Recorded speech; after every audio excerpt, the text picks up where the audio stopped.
Hi, hello and welcome to another episode of Pokemon Go. Today we're just going to be kind of doing a regular Wellington loop, as I call it. So not really going anywhere in particular, just going to kind of go around Wellington, see what's up, go to all the Pokestops I've found, and also a little update on the kind of the New Year's event now that's going on. It's no longer a Christmas event, it is officially now the New Year's event. And what that entails, first of all, is a new loading screen. So I'm going to go ahead, boot up the app, and I'm going to show you kind of what's going on now. So if you've noticed, the new app, or the new loading screen rather, oh, come on. The new loading screen is a little different now. I think this is actually by far my favorite loading screen, if it will pop up. It is definitely my favorite. It has the new baby Pokemon and the little lights that were up at the top of the pillar thing from the last loading screen have finally gone off. Someone is Snapchatting me right now. Nope. It's finally gone off, and ooh, I have an egg. Alright. So now you had the fireworks going off, you had the baby Pokemon. It's just a really cool loading screen. Ooh, Bulbasaur. That's always nice. Alright. And then that too. Also part of the new loading screen. New Year's event is increased spawn rate of the starting Pokemon.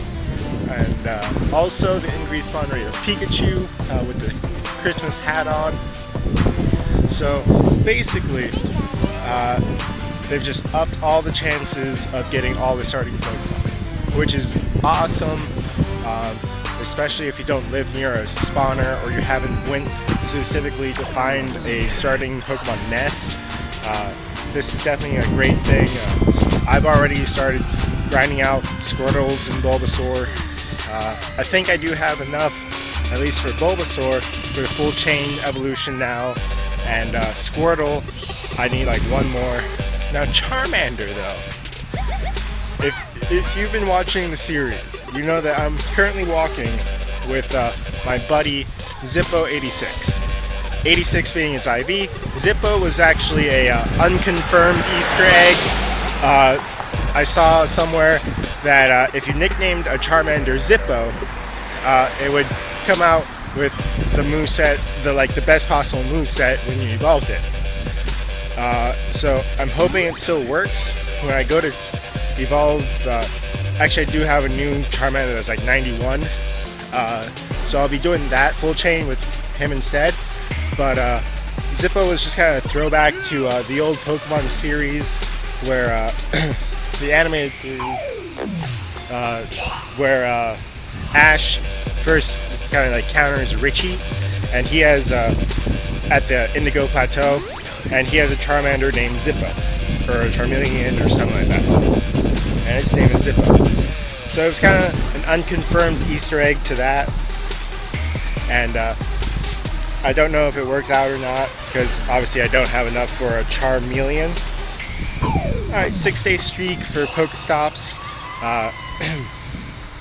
But my thing is that even though Squirtle and Bulbasaur all of a sudden are everywhere, I've come across one Charmander, and it ran after one Pokeball.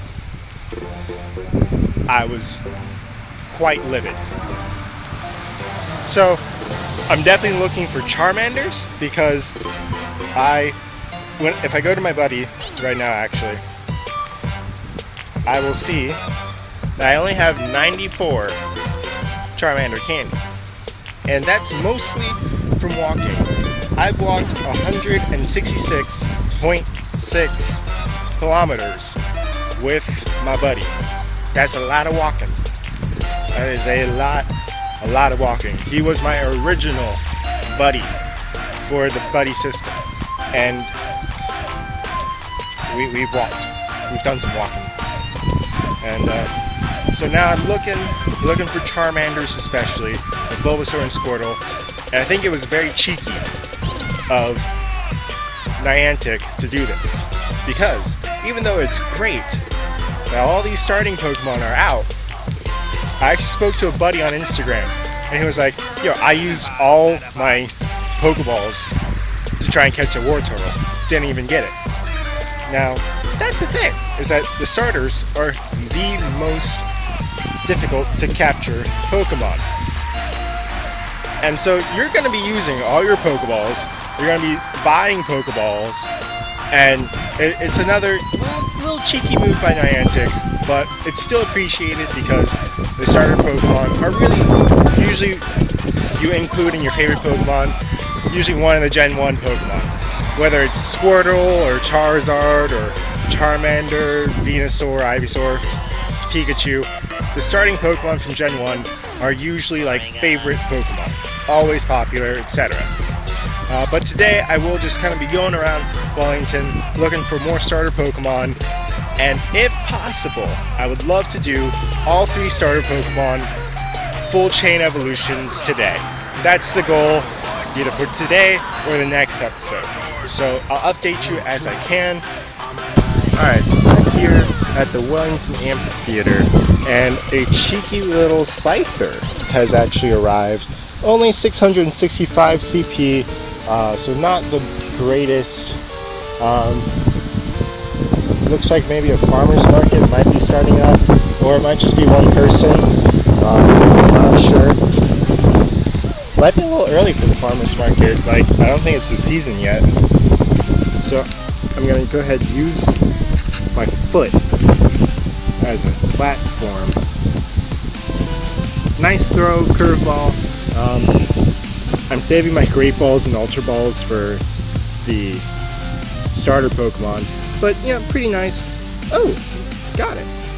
Okay. Cool. I already have much better Scyther. I'll keep it. Whoa. When did all these Pokemon get here? I'm going to go ahead, take down these 2 gyms. They're only level 3, and they're not Team Instinct, so definitely going to go ahead, go in here, battle these gyms, and I'll update you later on any new progress we've made.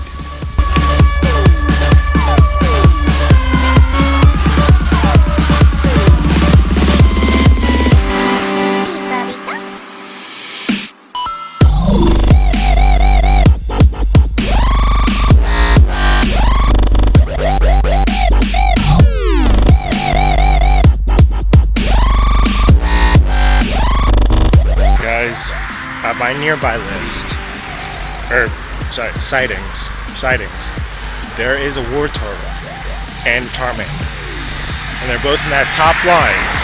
So if the sightings still work like they used to originally work, well, never mind. Wartortle is now off the sightings. Quite sad.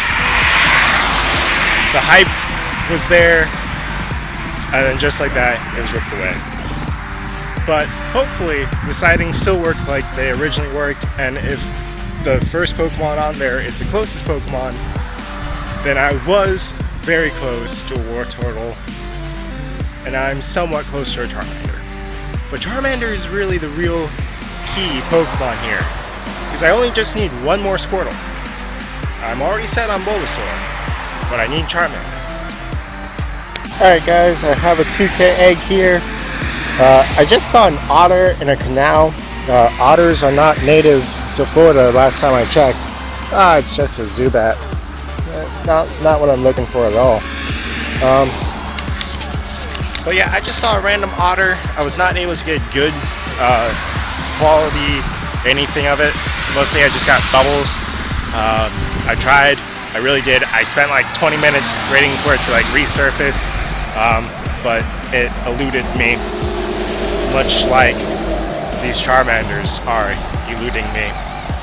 So, yeah, that was definitely an interesting sight though, because at first I was like, what was that? And then all of a sudden I realized what it was. It was an otter. So very, very, very odd. Maybe it means, I have no idea. I have no idea why there's an otter in the canal, but if you see an otter in a canal in Wellington, it's probably the same otter. But yeah, still looking for Charmanders. I finally got a 10K egg. It is incubating. in one of those single-use incubators, which have been coming in very clutch. So I'll update you as I can with new Pokemon, new egg hatches, etc. Here at the old Wellington Mall, it looks like it's closed actually right now, probably for New Year's Eve, but it's been very dead here. And like growing up in Wellington, I remember like how lit this place used to be. And like right now I'm looking at the plaque that hangs over it. It says, "Our children, our future. This mall is dedicated to all our children." And it could not be further away from that now. Like this is just like all like businesses and stuff like that. And this place used to be lit. There used to be like this huge aquarium and all these things like catered towards children. And I used to be so excited like as a kid coming here to just like either play or like there used to be all these cool little stores that used to be in here. And now those are pretty much all gone. I remember like I have a lot of really good memories. Like one time I came here with my stepdad and like we had this like bonding moment over subs at this like old sub place that used to be here that isn't here anymore. And like across the street there used to be a Blockbuster. Now it's BurgerFi. Like Blockbuster doesn't even exist anymore. But Blockbuster used to be like across the street, and then just a lot of good old memories here. And they missed a huge chance when Pokemon Go first came out. Like this mall is dedicated to children, but they banned Pokemon Go players from coming in here because there's two Pokestops in here, a gym right in the corner, so it would have been like perfect. But unfortunately, they did not. They missed a huge opportunity with it. But I'm gonna be here. I'm gonna go ahead, spin these two Pokestops. Oh, apparently it is open because two people just went in. So I'm gonna low-key be Pokemon going in here. Don't tell them. So yeah.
Wellington Mall, like even like one of the Pokemon stops there said Old Wellington Mall. Like that's how it's referred to now. Like it's not the Old Wellington Mall, this is the Wellington Mall. Like it's the OG Wellington Mall. And it does deserve like its like own kind of respect. But it's pretty dead now. Like even though it does say like, even though like obviously it's still catered very much towards children, like it's all businesses. There's no like really fun places. There's no like toy store. There's not really like a place to eat. It closes at like 2, and like kids are still in school at 2. Like it's honestly just for businesses. Like there's nothing like really cool there. There's nothing like to attract children to come there. And I mean there is like an education center, there's a karate place, but like kids, I mean that doesn't really like attract kids to come in there. But like I'm really just sad to see some place that used to be like so like integral to like a lot of like my childhood memories, like it's just like dead now. But we were able to catch Ditto. So, makes up for it just a tiny bit. I've actually never done this while playing Pokemon Go, but I am actually going to go ahead and go into a neighborhood because there are 2 Pokemon stops in here for some reason. It must be a very large neighborhood, is what I'm guessing. But this neighborhood has always fascinated me, just growing up in Wellington, because there are 2 tennis courts here. As shown behind, 2 tennis courts here, and obviously my channel name is Tennis Player 9090. That is because I spent much of my middle school, high school, and the summer before college tennis player, all in on tennis. I had a D3 offer at a school in like North Dakota, and I had an opportunity, or a verbal opportunity for walk-on at the college where I went, but right before it was supposed to happen, the coach there informed me, hey, we don't actually have any spots left, sorry about that, etc. Actually, I don't think he even apologized. He was a little bit he has an E personality, not gonna lie. He's an acquired taste. I did actually become like friends with him because I worked in the gym at my college for 3.5 of the 4 years I went there. So I don't know where this Pokestop is actually. It says that there's some kind of. Alright. I actually became friends with the guy. Definitely an acquired taste, but still love tennis. I haven't played for 4 years. I would love to play again. It's definitely something I had a passion for, and I could easily see having a passion for again. And I'm definitely just kind of like waiting for like an opportunity to play. I don't really know anyone who plays tennis anymore, because 4 years ago is a long time. A lot of those people that I played with were like back in high school. They've moved on. I've moved on. Yeah, things happen. But I'm in here looking for Pokemon. So far, Magikarp, Pidgey, just normal stuff. But this Pokestop is very elusive.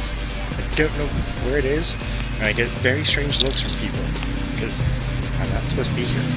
So I used to do stuff like this as a kid all the time, just kind of randomly go through Wellington and explore. Haven't done it in a while, and I kind of remember why. Because when people see someone who they've never seen before, your first thing to do is to be suspicious, and you get that sketchy look, like, I've never seen you before. Now, that's even worse when you are talking to a camera. So you get like the double sketchy. Like, you're talking to a camera and I've never seen you before. So I'm actually gonna go ahead and try and get out of this neighborhood. A Growlithe spawned in, and it ran away. I'm quite upset. But a squirrel just came in, so I'm not as upset anymore. Alright, so my camera is actually starting to die a little bit, probably from me trying to catch that otter on film that I completely failed at. But I'm going to go ahead and call it wraps for this episode. I'm going to continue because I am like halfway away from my house. So I'm just going to continue on my own little adventure off camera. And if you did enjoy this episode, I know I did do a lot of like reminiscing. That was not planned, but a lot of reminiscing in this episode. So if you did enjoy it, go ahead and smash that thumbs up button. If you're enjoying the series, please subscribe. And as always, God bless, and see you for the next episode of Pokemon Go.